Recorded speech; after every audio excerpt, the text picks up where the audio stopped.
Thanks for checking in to this episode of Working on It, my journal of thoughts and the photographs I've taken. I developed this video podcast to give background details about the images you may have seen from me. Today, we're in Manhattan's Soho shopping district, specifically Broadway and Prince Streets. What's your gut reaction to finding yourself on this busy sidewalk at this time of day? You'd be hard-pressed to find anyone who enjoys it. It's a typical afternoon in May. As a street photographer, my aim is always to look at what's happening on the sidewalks, the streets and avenues, in the parks, the squares, the shopping districts, theater and movie districts, anywhere people congregate en masse or otherwise. Let's take a closer look at what's going on here. In the foreground, we have three women crossing in front of the camera.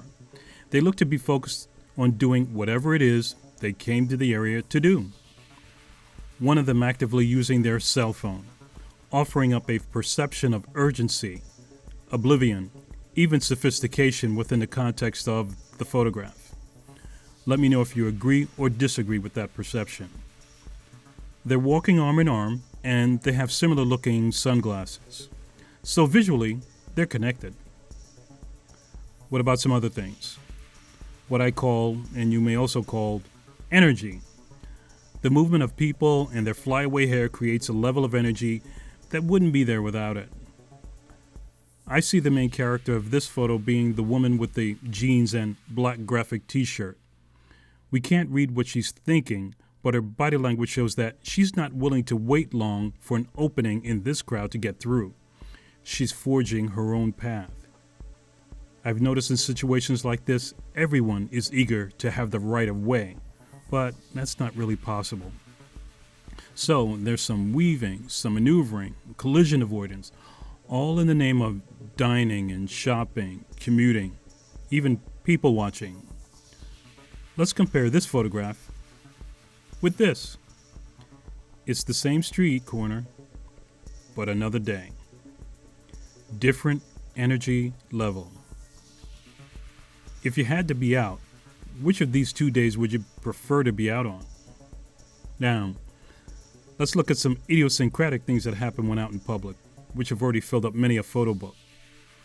As mentioned before, when photographing, I'm aiming to be open and receptive to whatever happens and photographing it if it holds interest. I often hear, "Damn, it's just too crowded," by those who are already in the middle of the crowd. Do you make plans to avoid crowded places before you go out? I assume you think about the benefits versus the aggravation and operate within that mindset. You truly don't know what to expect when you go out into the streets of the city, but you go anyway. Go ahead, really think about why it is that you do that, even under a pandemic shutdown. These are just a few of the many visuals going on in the photo. This photo, and one presented in episode 2, are part of a series called People, a Maze, an exploration on personal space in the uncontrollable world of the outdoors. Here's a photo insight. No one should school you about who or what you should be photographing. If you're in it for the joy of it, photograph whatever you are joyful or curious about. You're the one who has to live on with it. Thanks for tuning into this video podcast. I hope you've learned a bit, or at least enjoyed knowing more about the photos shown. Connect with me through my website, on Instagram, or YouTube. I welcome your comments, so leave one.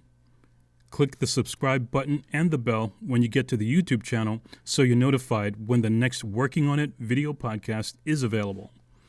I'll see you on Instagram with my daily photo updates. Until then.